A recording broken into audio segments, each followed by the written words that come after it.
지금 영적 세계의 현실이 어떤 줄 아세요?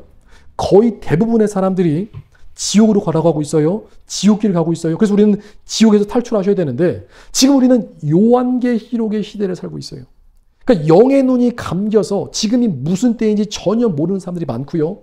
주님이 오신다고 하는데 교회들이, 성도들이 아무런 준비가 되지 않았어요.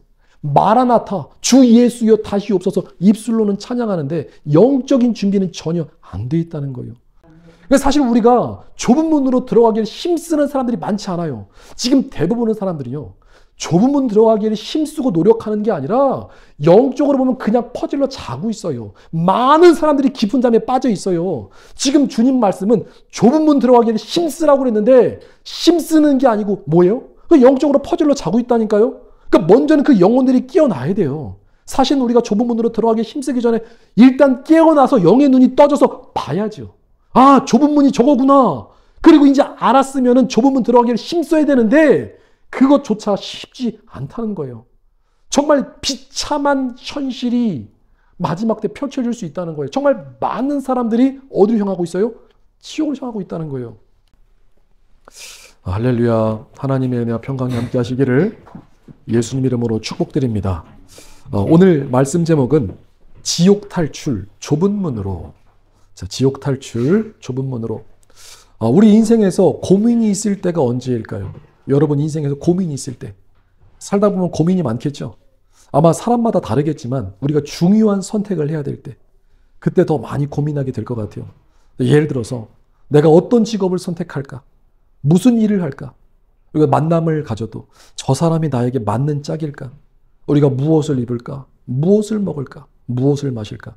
근데 이 모든 것들이 다 선택의 영역인데 우리가 선택을 신중하게 해야 하는 이유는 선택에는 책임이 따르기 때문이에요. 그러니까 우리가 무엇을 선택하든, 그러니까 무엇을 고르든 본인이 책임지셔야 돼요. 물건 하나를 사도 잘못 사면 어떡하죠? 반품하잖아요. 다시 사야 되잖아요. 자, 그래도 세상 것들은 우리가 때로는 잘못 선택하고 실수해도 괜찮아요. 그러니까 다시 사면 되고 다시 선택하면 돼요. 근데 영적인 것은 그렇지 않다는 거예요. 영적인 것은 그 무엇보다도 우리가 신중하게 선택하셔야 돼요. 우리 구원에 관한 문제, 복음에 관한 문제, 말씀에 관한 것은요, 신중하고 또 신중해야 된다는 거예요. 왜냐하면 세상에서 가장 소중한 것이 뭐예요? 우리 영혼이기 때문에. 우리 영혼이 소중하기 때문에 우리 영혼의 선택을 잘해야 된다는 거죠. 그러니까 결국에 인생의 본질은 천국이냐 지옥이냐. 근데 잘못 선택해서 지옥 가면 안 되잖아요. 물론 구원은 하나님의 전적인 은혜이지만 하나님이 우리에게 주신 자유의지 가운데 현명한 선택, 또 지혜로운 선택을 하셔야 된다는 거예요. 그래서 우리 인간이 할 수 있는 가장 현명하고 지혜로운 선택이 뭐예요? 바로 하나님께서 보내주신 구원자, 예수님을 나의 주, 나의 하나님, 나의 구원자로 믿고 영접하는 거예요. 이것보다 더 큰, 더 좋은 선택은 없어요. 근데 사실 여기서 끝나는 것이 아니라 주님을 우리 안에 모셨으면 이제 우리는 믿음의 길을 걸어가셔야 돼요. 성화의 길을 걸어가셔야 돼요. 십자가의 길을 걸어가셔야 돼요. 우리 인생은 천로역정이라고요. 들어보셨죠? 천로역정. 그러니까 천국으로 가는 여정이에요. 그러니까 신앙생활이라는 것은 믿음으로 주님의 손 꼭 붙들고 주님과 동행해서 천국으로 걸어가는 거예요.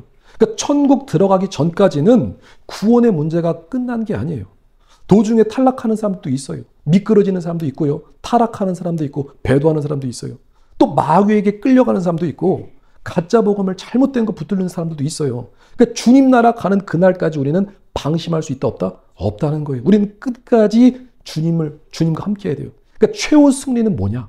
최후 승리는 우리가 주님 나라 가서 천국에서 예수님을 뵐 때 그때 최후 승리가 되는 거예요. 그때 우리는 마음을 놓고 이제 영원히 웃을 수 있다는 거예요.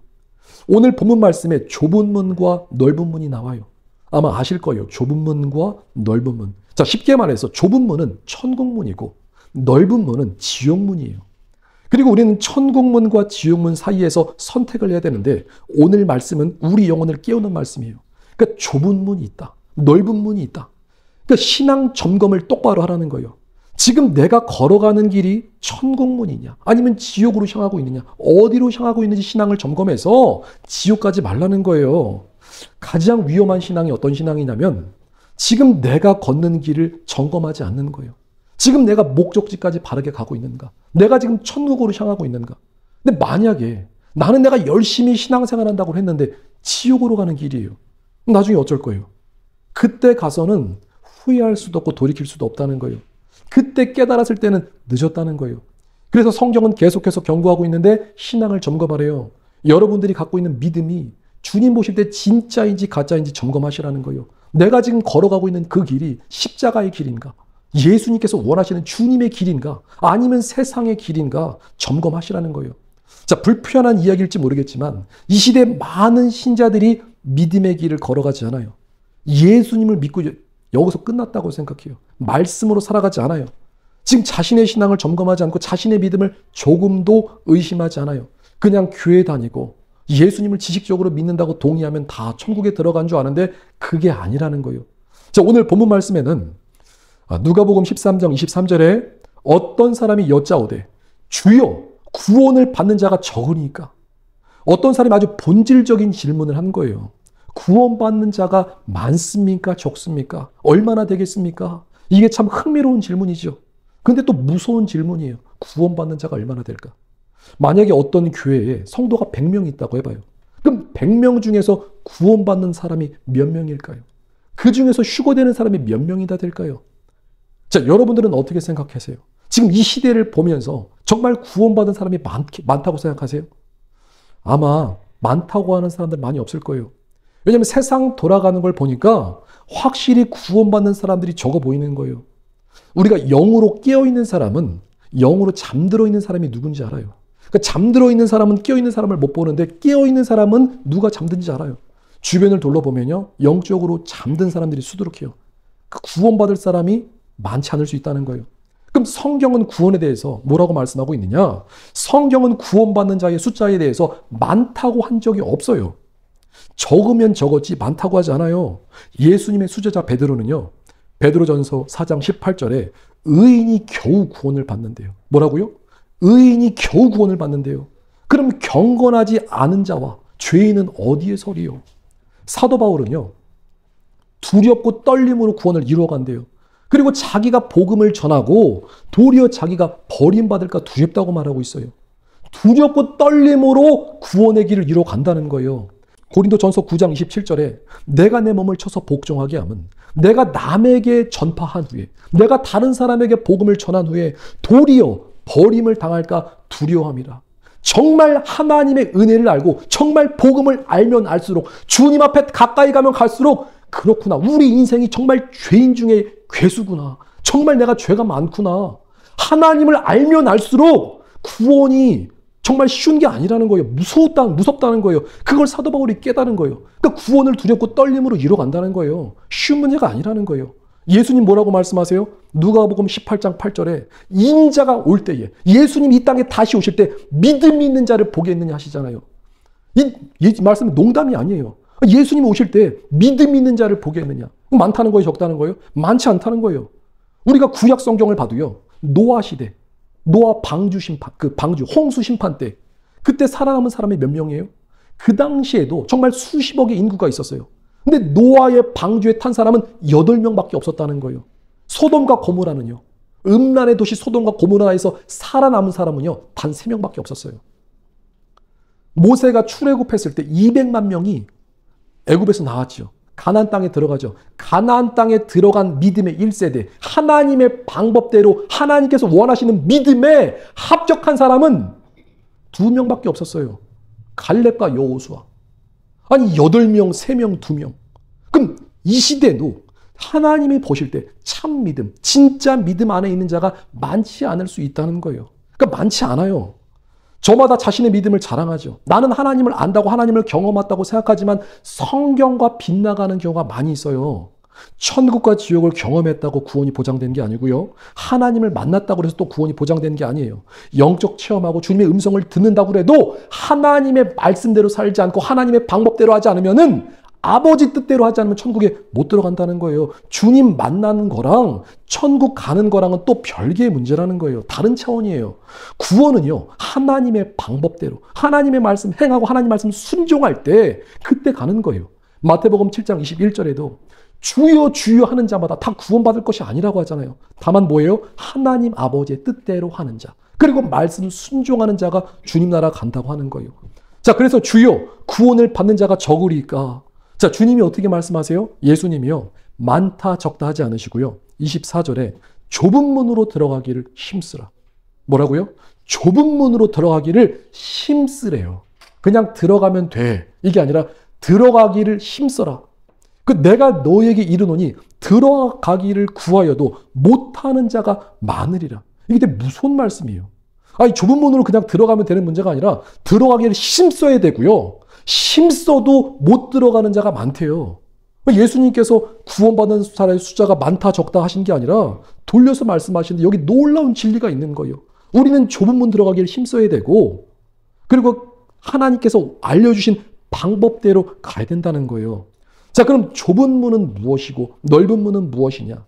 자, 오늘 본문 말씀과 같은 말씀의 내용이 이 마태복음에서도 나오는데 마태복음 7장 13절에 좁은 문으로 들어가라. 멸망으로 인도하는 문은 멸망으로 인도하는 문의 특징이 나오는데 크고 그 길이 넓어서 그리로 들어가는 자가 많고 생명으로 인도하는 문은 좁고 길이 협착하여 찾는 자가 적음이라. 자, 여기 좁은 문과 넓은 문의 특징이 나오는데 넓은 문은요. 멸망으로 인도하는 문이래요. 크고 넓어서 많은 사람이 가고 있대요. 이 문이 지옥으로 인도하는 문이에요. 그럼 좁은 문은 어떤 문이에요? 좁은 문은 생명으로 인도하는 문인데 그 길이 좁대요. 협착하대요. 그래서 그 길로 가는 사람이 많아요, 적어요? 적다는 거예요. 자, 여기서 좁은 문의 다른 이름이 천국문이고 구원의 문이고 휴거문이라는 거예요. 좁은 문이 어떤 문이라고요? 천국문이다. 또 구원의 문이다. 그리고 좁은 문 안에서도 더 좁고 좁은 문이 있는데 그 문이 바로 우리가 지금 갈망하는 휴거의 문이에요. 좁은 문 중에서도 좁은 문이 휴거의 문이라는 거예요. 그래서 좁은 문에 들어가고 휴거의 문에 들어간다는 것은 하나님의 말씀대로 그리고 하나님의 말씀대로 살아갈 때 방법대로 살아갈 때 그때 좁은 길로 들어갈 수 있는 거예요. 그리고 이 말씀은 우리 모든 믿는 자들에게 하신 말씀이에요. 자, 사람들이 이 말씀을 교회에서 배울 때 교회를 다니면 좁은 문, 교회를 안 다니면 넓은 문, 이게 아니에요. 교회를 다닌다고 구원을 보장하지 않아요. 교회를 다니지 말라고 하는 게 아니라 본질을 말씀드리는 거예요. 자, 그래서 우리는 어디로 가야 되죠? 우리는 좁은 문으로 가야죠. 좁은 문 가기 위해서는요, 자기 부인하셔야 돼요. 회개하셔야 돼요. 자신을 낮추고 비우고, 그래야지만 우리가 휴거의 문, 구원의 문, 이 천국문으로 들어갈 수 있다는 거예요. 자, 그래서 좁은 문과 이 넓은 문을 조금 더 구체적으로 보면은 무엇이 넓은 문이고 무엇이 좁은 문이냐. 자, 이것을 구체적으로 얘기해 줘야지 사람들이 깨달아요. 자, 넓은 문은 종교통합, WCC, WEA, NCCK, 로잔대회. 자, 이런 게 넓은 문이에요. 2025년 올해 10월에도 한국에서 이 WEA가 진행된다고 하는데 완전히 이거는 진노 사는 거예요. 하나님의 큰 진노를 입는 거예요. 거기 있으면 다 죽어요. 종교통합은요, 다윈주의고, 그러니까 에큐메니컬 운동이에요. 그러니까 모든 교파를 초월해서 하나가 되려는 운동. 그러니까 가르침이 다른데 예수님 외에도 구원이 있다는 아주 잘못된 가르침, 잘못된 사상, 마귀적인 거예요.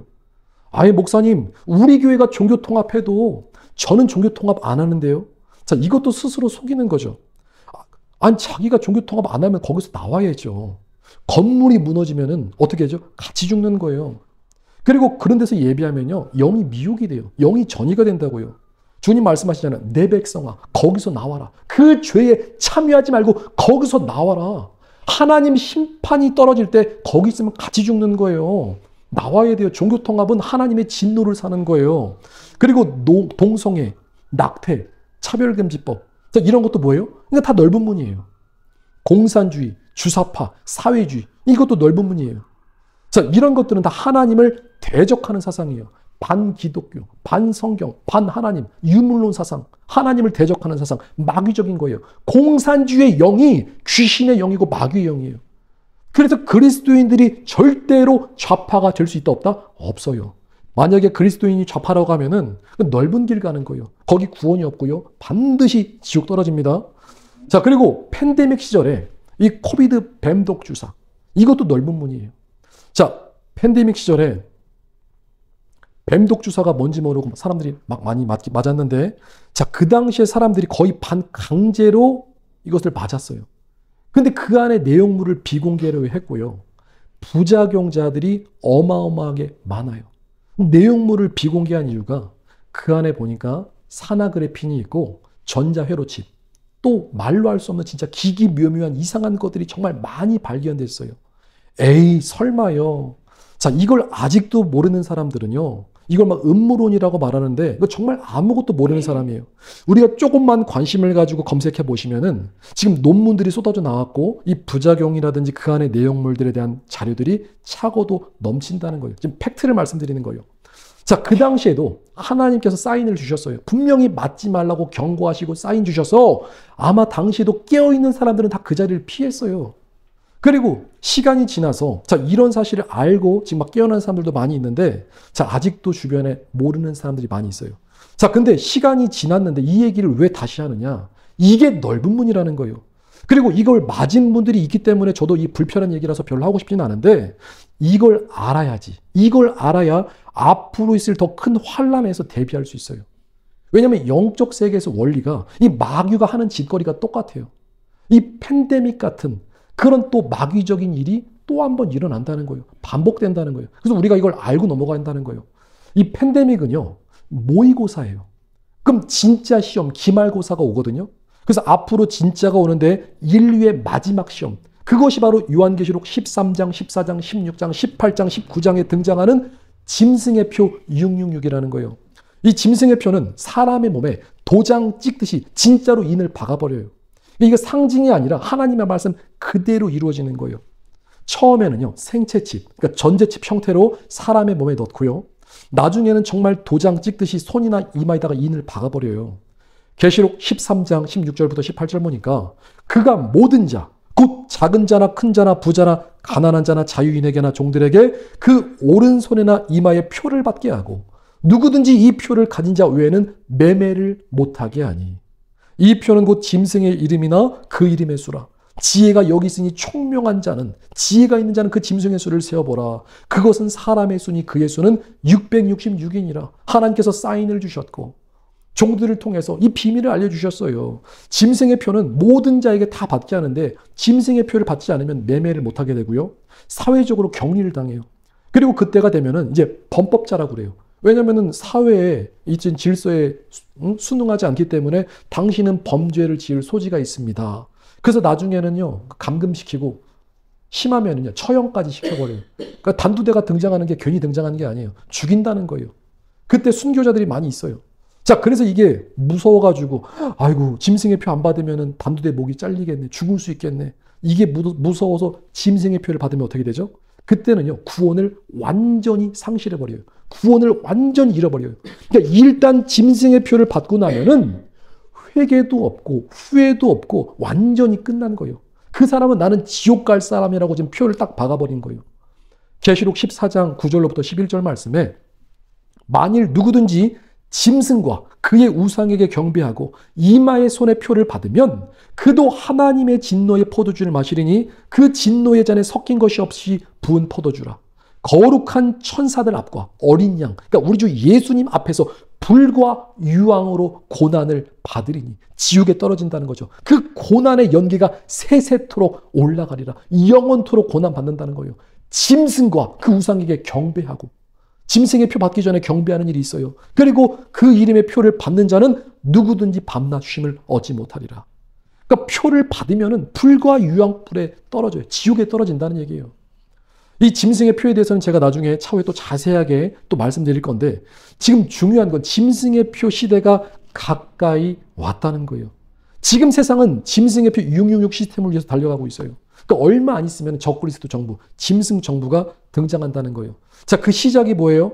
짐승의 표를 받기 하기 위해서는 이 짐승의 표 시스템을 만들어야 돼요. 사회적인 구조를 만들어야 돼요. 그 시작이 디지털 노예 시스템인데 디지털 노예 시스템, 그러니까 디지털 화폐, 디지털 신분증 들어보셨을 거예요. 뭐 사회 신용 점수 제도, 15분 도시 이런 것들. 중국 같은 경우에는 이미 시행되고 있는데 일부 주에서 이미 디지털 화폐를 시행 중인데 정부에 반하는 행동, 그러니까 정부에 대항하면은 은행 계좌를 동결시켜버려요. 그리고 블랙리스트를 만들어서 사회생활을 불가능하게 해버려요. 이게 음모론이 아니라 실제로 일어나는 일이에요. 그럼 이것이 무엇을 의미하느냐? 자, 사람들은 앞으로 디지털 세상이 오면은, 야, 이것은 이상적인 사회다. 정말 좋은 사회다. 편한 사회다. 그러니까 유토피아를 꿈꾸는데 현실은 디스토피아가 될 수 있다는 거예요. 이것을 전문가들이 경고하고 있어요. 그래서 유명한 심리학자 조던 피터스 교수는 그러니까 CBDC, 이 디지털 화폐에 대해서 디지털 화폐가 도입되면은 정부가 당신의 모든 행동을 다 감시합니다. 이 코로나를 이용해서 각국 정부는 중국의 통제 시스템을 다 카피했어요. 그 상상을 뛰어넘는 디스토피아적인 통제 사회가 온다고 전문가들이 경고하는 거예요. 자, 이게 무슨 말이냐? 디지털 노예 시스템. 인간을 통제, 조종, 감시, 지배할 수 있는 거. 그리고 이런 일이 실제로 중국에서 일어나고 있고. 아마 우리도 팬데믹 시절에 그 시간을 잠시 경험해 보셨을 거예요. 사회생활 하려면 어떻게 되죠? 강제로 뺨독 주사 맞아야 돼요. 그리고 2m 거리 두기 하고, 이동 제한하고, 봉쇄 조치하고, 강제로 마스크 쓰이고, 또 심하면은 격리, 그죠? 격리시키고 감시하고. 근데 그 코로나가 뭐였어요? 그냥 일반 감기 수준이었어요, 사실은. 심해야 독감 정도. 뭐 좀 더 강할 수 있죠. 근데 일반적으로는 감기 수준이라는 거예요. 이걸 사람들이 뒤늦게 깨닫고 깨어난 사람도 있지만 이런 게 다 뭐예요? 이게 넓은 문이라는 거예요. 이게 넓은 문이에요. 자, 그래서 성령님의 역사와 악령의 역사를 구분하는 것은 간단한데, 자, 어떤 공동체든 그것이 나라가 됐든 교회가 됐든 어디가 됐든 강제한다, 조종한다, 통제한다, 감시, 지배. 이게 다 악령의 역사고요. 성령님의 역사는 진리 안에서 자유와 해방, 은혜를 주는 거예요. 그럼 팬데믹의 역사는 어떤 역사예요? 사람들을 통제, 감시, 지배, 조정, 반강제로 맞추고, 이게 다 마귀의 역사라는 거예요. 악령의 역사라는 거예요. 자, 뱀독 주사 사람들이 맞았는데 그 안에 어떤 물질이 들었는지 비공개로 숨기잖아요. 얘기 안 하잖아요. 안 까잖아요. 그리고 의무에서 반강제로 많이 맞게 했죠. 한번 생각을 한번 해보세요. 아니, 무슨 이 맞는 것을 1차, 2차, 3차, 4차. 그럼 맞아도 소용이 없어요. 거기다가 인류에게 처음 시도되는 mRNA. 유튜브 올라가니까 제가 천천히 했어요. 이 유전자 변형 주사. 그러니까 임상 실험이 3상까지 가야 되는데 2상도 제대로 안 된 거예요. 그러니까 부작용이 많이 있었다는 거예요. 자, 그리고 이 팬데믹 시절에 전 세계가 얼마나 빠르게 통제 사회로 들어가는지 우리 모두가 경험했어요. 자, 이런 것을 우리가 학습해서, 자, 중요한 건 이제 진짜가 오는데, 그러니까 팬데믹은 모의고사예요. 이제 진짜가 오는데, 자, 인류의 첫 번째 시험이 뭔지 아세요? 인류의 첫 번째 시험. 아담과 하와가 먹었던 선악과 사건. 주님께서 먹지 말랬죠. 이 선악과가 인류의 첫 번째 시험이에요. 그럼 인류의 마지막 시험이 뭐예요? 그것이 이제 바로 짐승의 표라는 거예요. 짐승의 표. 우리가 바둑을 두면은, 바둑에는 알이 2개가 있죠. 흰 돌과 검은 돌. 마지막에 개가를 해요. 2개 딱 나와요. 누가 더 땅 따먹기를 많이 했는지. 그래서 마지막 때는 양과 염소가 갈라지고요. 진짜가 가짜. 그 다음에 알곡과 쭉정이, 곡식과 가라지가 갈라지는데, 하나님의 사람들은요, 계시록 7장에 있는 하나님의 인, 성령의 인을 받아요. 근데 마귀를 따르는 사람들은요, 짐승의 표를 그날 다 받게 되는 거예요. 그 짐승의 표는 뭐냐? 그러니까 나는 마귀의 것이다 라고 도장을 확 찍어버리는 거예요. 그러니까 하나님의 사람들은 하나님의 도장을 찍고 마귀의 사람들은 나는 마귀의 것이라 도장을 찍는, 마지막에 완전히 분리된 형태로 나눠지는 거예요. 마지막 시험이에요. 그게 짐승의 표예요. 그 짐승의 표를 받으면 그때는 끝난 거예요. 영혼을 완전히 팔아버린 거랑 똑같은 거예요. 나는 완전히 지옥 가겠다. 나는 마귀의 것이라고 그냥 도장을 쾅 박아버린 거예요. 그 모든 시스템들이 이제는 준비되고 있는데, 자, 문제는 거의 대부분의 교회들이 짐승의 표를 상징으로 해석한다는 거예요. 웬만한 교회들은 거의 다 짐승의 표를 상징으로 풀어요. 자, 그래서 나중에는 이 뱀독 주사 맞듯이 짐승의 표를 사람들이 다 받는다는 거예요. 그거 받아도 괜찮대요. 짐승의 표는 상징적인 거라서 그거 받아도 구원이랑 상관이 없대요. 아담과 하와가 선악과 따먹기 전에 마귀가 뭐라고 하죠? 너희가 결탄코 죽지 아니하리라. 아, 선악과 먹어도 돼. 너가 결단코 죽지 않을 거야. 그래서 하와가 그 말씀 믿고 먹었죠. 어떻게 됐죠? 영이 죽어버린 거예요. 모든 인류애가 죄가 들어와서 사람들 다 지옥 가고 있잖아요. 먹으면 죽는 거예요. 주님이 하지 말라는 건 하지 말아야 되는데 상징이래요. 자기들이 괜찮대요. 우리 주 성령께서 계속 맞지 말라고 경고하시는데 이게 넓은 길인데 교회들은 아니래요. 그래서 대부분 교회들이 짐승의 표를 상징으로 풀고요. 거짓 선생들은 자기도 죽고 자기를 따르는 모든 성도들 다 죽는 거예요. 근데요, 이것은 성도들도 문제예요. 그러니까 자기 영혼을 아무한테나 맡기는 거예요. 그냥 맹목적으로 교회가 크고 웅장하고 아름답고 그냥 목사가 좋아서 누군지 알고, 아니 그 사람이 어떤 말을 하고 어떤 사상을 하고 어떤 말씀을 갖고 있는지 모르고 그냥 따라간다는 거예요. 그래서 교회라고 다 같은 교회가 아니고요, 목사라고 다 같은 목사가 아니에요. 성도라고 해서 다 같은 성도가 아니에요. 오늘 이 자리에 오신 여러분들은요, 주님께서 뽑고 뽑으신 분들이에요. 좁은 문 중에서 좁고 좁은 문 가신 분들이에요. 주님 보실 때 정말 보석과 같고 다이아몬드 같은 분들이에요. 이 사실을 여러분들이 믿으시길 축복드립니다. 여러분들이 정말 존귀한 사람들, 하나님께서 뽑고 뽑은 분들이라는 거예요. 자, 사람들이 계속 아무것도 모르니까, 자, 이런 것들을 모르니까 속는데, 자, 모르는 것도 뭐예요? 죄라고 하죠. 그러니까 초신자를 제외하고, 자, 신앙생활을 수십 년간 했어요. 근데 그 많은 시간 동안 주님과 친밀하지 않아요. 하나님을 몰라요. 그러니까 속는 거예요. 이 백성이 무지함으로 지식이 없어서 망한다고 하잖아요. 그 결과가, 그 열매가 뭐예요? 하나님을 모르는 죄가 거짓 선생들 따라가는 거예요. 가짜 목자들 따라가는 거예요. 앞으로 무슨 일이 일어날지, 어떤 일이 일어날지 전혀 예측도 못하고 있어요. 지금 짐승의 표 시대가 가까이 오고 있다고 그랬죠. 지금 한국에서는요, 지난주 3월 14일부터 모바일 주민등록증이 발급이 시작되었어요. 그리고 디지털 화폐 이 CBDC 테스트가, 자, 오는 4월부터 이제 3개월간, 그러니까 10만 명을 대상으로 1천억 규모로 진행된다고 그래요. 시중은행 7개 은행이 다 참여하고 2만여 개 이상의 다양한 가맹점과 연동시켜서, 그러니까 올 하반기부터는 전 국민에게 상용화를 목적으로 시행된다는 거예요.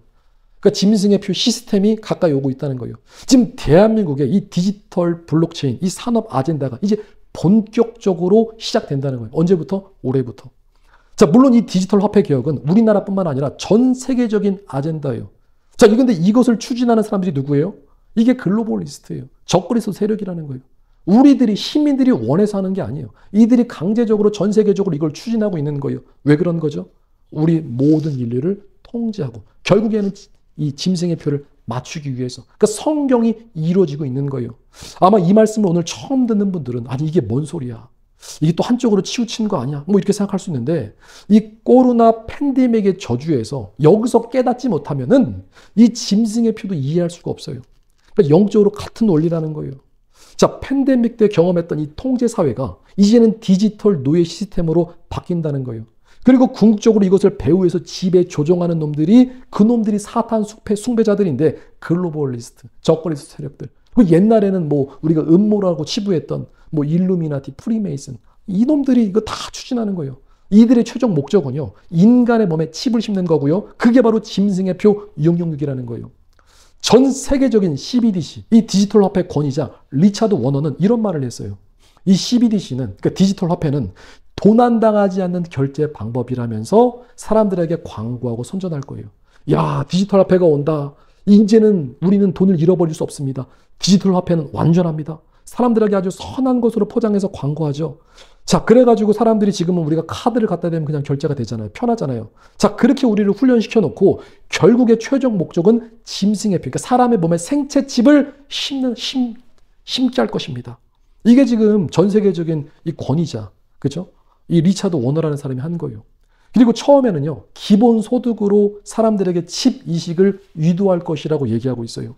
그러니까 이게 마귀의 역사고 넓은 문인데, 그 시작이 대한민국에서도 2025년부터 이제 디지털 화폐가 점점 시작되는 거예요. 현금 없는 사회가 이제 우리 눈앞에 왔다는 거예요. 자, 그래서 저도 이런 말씀 할 때마다, 자, 이런 말씀 하면은 인기도 없죠. 이상한 소리 들을 수 있어요. 근데요, 우리가 이 말씀을 알아야 돼요. 알아야 깨어나고요. 그리고 말씀을 듣는 자는 살아난다는 거죠. 자, 그리고 이 모든 것이 다 넓은 길인데, 자, 사람들이 잘 모른다고 그랬어요. 지금 영적 세계의 현실이 어떤 줄 아세요? 거의 대부분의 사람들이 지옥으로 걸어가고 있어요. 지옥길을 가고 있어요. 그래서 우리는 지옥에서 탈출하셔야 되는데, 지금 우리는 요한계시록의 시대를 살고 있어요. 그러니까 영의 눈이 감겨서 지금이 무슨 때인지 전혀 모르는 사람들이 많고요. 주님이 오신다고 하는데 교회들이, 성도들이 아무런 준비가 되지 않았어요. 마라나타, 주 예수여 다시 옵소서 입술로는 찬양하는데 영적인 준비는 전혀 안 돼 있다는 거예요. 우리 주 예수님은 농담 따먹기 하신 게 아니라 정말로 말씀 그대로 누가복음 18장 8절에 인자가 세상에 다시 올 때 믿음 있는 자를 보겠느냐. 우리는요, 주님 보실 때 믿음 있는 자가 돼야 되고요. 지난주에도 말씀했지만 3만 2천 명 중에서 300명 뽑았죠. 1%. 그러니까 주님 보실 때 뽑고 뽑은 정말 존귀한 사람들, 보석과 같이 빛나는 믿음의 사람들이 되어야 될 줄 믿습니다. 아니, 주님 말씀하세요. 구원받은 자가 저고리일까 할 때 좁은 문으로 들어가기를 힘써라. 좁은 문 들어가기를 힘써라. 내가 너에게 이르노니 들어가기를 구하여도 못하는 자가 많대요. 왜 못 들어가죠? 왜 힘써도 못 들어가나요?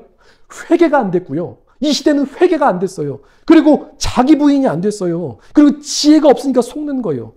쉽게 말하면 하나님의 말씀대로 하지 않고요. 하나님의 방법대로 하지 않아서 그런 거예요. 좁은 문이요. 좁은 문은 인간의 힘, 인간의 노력으로 들어갈 수 있는 게 아니에요.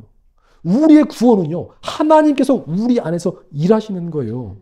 그래서 사실 우리가 좁은 문으로 들어가기를 힘쓰는 사람들이 많지 않아요. 지금 대부분의 사람들이요.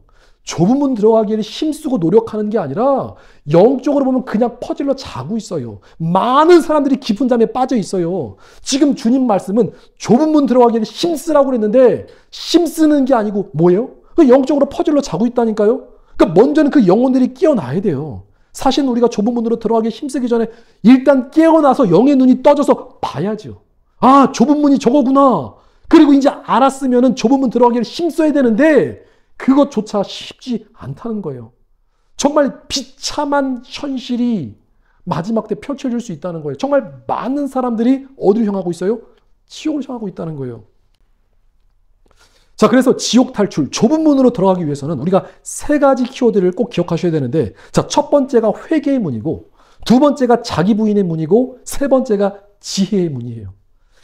회개, 그 다음에 자기 부인, 세 번째가 지혜의 문. 주보에 적어놨죠. 그래서 좁은 문의 다른 일, 그러니까 좁은 문의 다른 이름이 회개의 문이고, 자기 문의 문이고, 그 다음에 지혜의 문이다. 이 세 가지를 우리가 기억하셔야 돼요.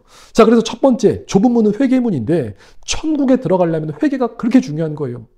복음의 시작이 뭐예요? 회개. 회개하라. 천국이 가까이 왔느니라. 이 구원은요, 구원받으려면 하나님의 은혜를 입어야 되는데, 하나님의 은혜를 입는 비결이 뭔 줄 아세요? 첫째도 회개고요. 둘째도 회개고 셋째도 회개인 거예요. 하나님 앞에 회개할 때, 하나님께 엎드릴 때 하나님께서 은혜의 빛을 비춰주시죠. 그때 잠에서 깨어나는 거예요. 그때 영에 눌려서 아, 저게 좁은 문이구나. 이때 깨닫게 되는 거예요. 그리고 우리는 들어가기를 힘써야 된다는 거예요. 그래서 하나님의 은혜 입기 위해서는 힘써야 된다. 힘써서 뭐 해야 돼요? 회개해야 된다는 거예요. 근데 종교인들은요. 회개를 거부하고요. 회개를 싫어하고요. 회개의 중요성을 몰라요. 계속 종교 생활하고 자기 욕심 채우다가 지옥 가는 거예요. 진짜 믿음은 진짜 열심으로 철저히 회개하며 하나님의 뜻대로 사는 사람들이에요. 사실 좁은 문은 아무에게 보이지 않아요. 회개하지 않은 사람들에게는요. 좁은 문 자체가 보이질 않아요. 넓은 문, 좁은 문 개념이 없어져요. 아무것도 안 보여요. 영적인 장님이니까. 자, 그래서 회개가 너무나 중요한데 우리는 회개될 줄 믿습니다. 회개가 중요하다는 거예요. 그리고 회개는 어려운 게 아니에요. 이 원수 마귀는 자꾸 회개가 어려운 것이라고 얘기하는데 회개는요. 하나님이 우리의 아버지 되시잖아요. 주의 이름을 부르는 거예요. 아버지, 주여, 주님의 이름을 부를 때 누가복음의 탕자가 다시 아버지께 돌아오잖아요. 방탕했던 탕자가 세상에 나갔다가 주님 품으로 돌아오잖아요. 주의 이름을 부르고 주님 앞에 돌아올 때 주님은 이미 앞서 나와 계세요. 우리를 맞을 준비를 하고 계신다는 거예요. 회개라는 것은 주의 이름을 부를 때 아버지 잘못했어요. 주님 용서해 주세요. 이때부터 시작되는 거예요. 어려운 게 아니에요. 하나님이 다 용서해 주세요. 우리 주님은 자비로우신 하나님이고 은혜의 하나님이신 거예요. 근데 원수 마귀가 자꾸 회개를 어렵게 얘기하는데 회개는 어려운 게 아니라는 거죠. 자, 둘째로 자기 부인이 중요한데 자, 믿음의 기본이 뭐예요? 항상 중요하지만 자기 부인이 믿음의 기본이라는 거예요. 그러니까 자기 부인을 모르고 신앙생활했다? 신앙생활을 대단히 잘못하시는 거예요. 사상 누각이라고 하죠. 모래 위에 세운 집. 누가 툭 치면 그냥 무너지는 신앙. 이게 뭐예요? 자기 부인이 전혀 안 된 신앙. 자기 부인이 안 됐다는 것은 자, 원래는요, 우리는요, 예수님을 믿은 사람은 내 안에 주님이 역사하시는 거예요. 나는 죽고 예수님으로 사는 거예요. 근데 자기 부인이 안 되면 누가 살아 역사하죠? 내가 살아서 역사하니까 누가 툭 치고 누가 쿡 치르면 그냥 팍팍 쓰러져 나가는 거예요. 믿음이 사상 누각이 흔들리는 거예요. 우리 그리스도인의 정의가 있는데 그리스도인들은요.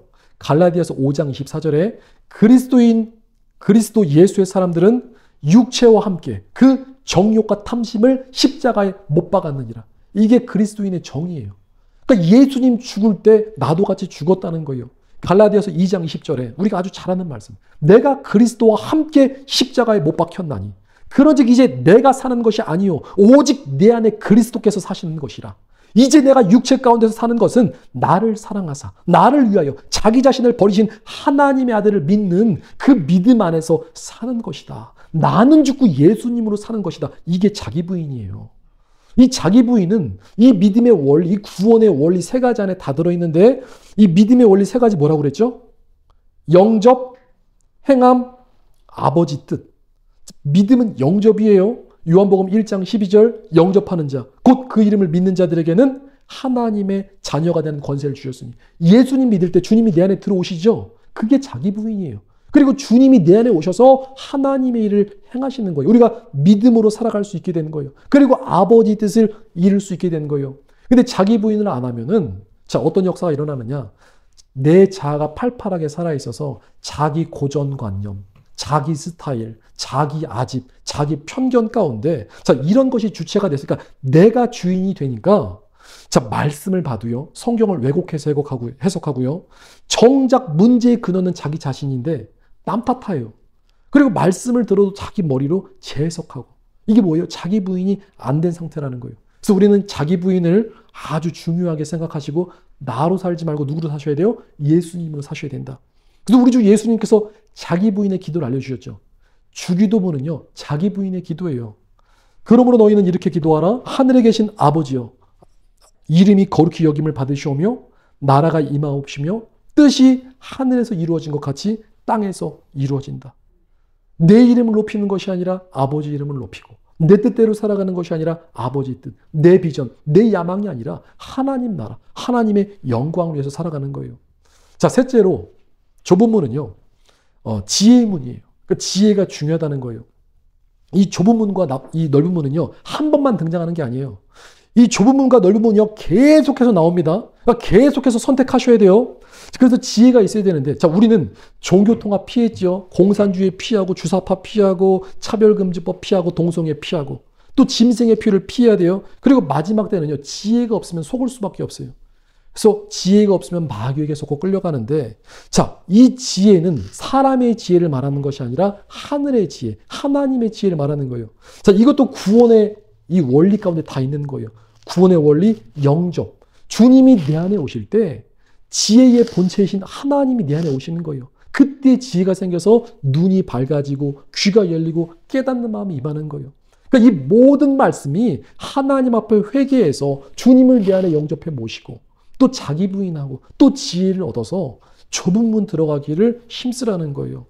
자, 말씀을 정리합니다. 지금 때가 얼마 안 남았어요. 지금 이 뭐 겁주려고 하는 말씀이 아니라 현실이 그렇다는 거예요. 근데 주님 맞을 준비가 안 된 사람은 주님이 오신다고 하면 두려워하죠. 요한계시록 시대라고 하면 두려워해요. 근데 우리가 준비가 되면요. 자신이 있어요. 우리 사랑하는 주님이 오시는구나. 우리는요, 후자가 되어서 정말 주님 오심을 기쁨과 감사함으로 맞아야 될 줄 믿습니다. 주님이 오신 날이 가까우면 가까울수록 어떻게 짐승의 표시대가 됐네? 두려워서 벌벌 떠는 게 아니라 이제는 주님께서 오실 날이 얼마 안 남았구나. 더 깨어서 기도하고 더 깨어서 말씀 안에 있어야 되겠구나. 이런 믿음으로 준비하셔야 된다는 거예요. 자, 근데 공중휴거는 벼락치기가 안 통하기 때문에 여러분들이 지금부터 정말 공중휴거, 좁은 문 중에서 좁은 문에 들어가기 위해서 올인하셔야 되고 전심전력을 다 하셔야 돼요. 노아가 방주를 하루아침에 만든 게 아니에요. 이 휴거 준비도요. 기간이 필요하고요. 열처녀 비유에서 이 기름 준비하잖아요. 기름도요. 하루아침에 만들어지는 게 아니에요. 그래서 우리가 열심히 지금 다른 데 세상에 투자할 때가 아니라 오직 말씀에 집중하시고 정말 열심히 기도하셔서 영적인 성장과 진보를 이루어 가셔야 돼요. 더 거룩하고 더 경건하고 주님 보실 때 더 사랑스럽고 그리고 하나님의 기쁨이 되고 하나님 앞에 충성이 되는 그런 삶을 살아가셔야 된다는 거예요. 자, 그래서 요약하자면 좁은 문은 회개의 문이요, 자기의 문이에요, 지혜의 문이에요. 한마디로 요약하면 다시 회개하고 예수님 붙잡으라는 거예요. 다시 주님께 나아가라는 거예요. 자, 그래서 오늘 이 말씀 기억하면서 주님, 우리가 회개합니다. 돌이킵니다. 하나님 좁은 문 보여주시고 힘써서 전심전력해서 좁은 문 들어가는 축복의 주인공 되게 하여 주옵소서. 이 은혜가 우리 모두에게 함께 하시기를 예수님 이름으로 축복드립니다. 이 시간 우리 함께 기도하였으면 좋겠습니다. 주님, 좁은 문 들어가게 하여 주시고 천국에 넉넉하게 들어가는 자 되게 하여 주옵소서. 회개가 되고 자기 부인이 되고 하나님 지혜의 눈이 열려서 보는 눈과 듣는 귀와 깨닫는 마음을 허락하여 주셔서 하나님의 세계를 알고 마지막 때를 알고 정말 전심전력해서 좁은 문 힘써 들어가는 축복의 주인공이 되게 해달라고 이 시간 우리 아버지 앞에 간절히 기도하였으면 좋겠습니다.